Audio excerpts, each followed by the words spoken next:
Pozdravljena. Kako ste? Pozdravljena.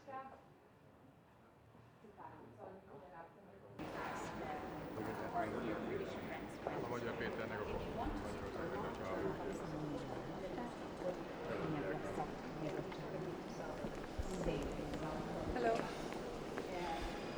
a Lep pozdrav.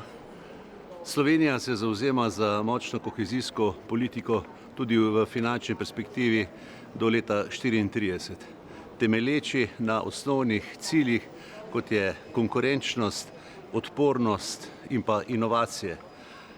V Sloveniji skupaj z prijateljicami kohezije pričakujemo, da bodo pravni okviri za kohezijsko obdobje 27-34 čim prej znani in da bodo pravni okviri temeljili na simplification, da bodo pravni okviri temeljili tudi na zmanjšanju birokracije in da bodo zelo konkretni, zato da bomo lahko finančno perspektivo začeli čim prej izvajati.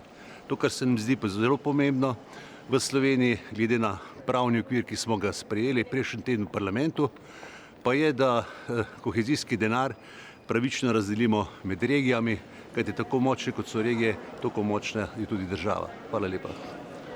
34 čim prej znani in da bodo pravni okviri temeljili finančno perspektivo začeli čim prej izvajati.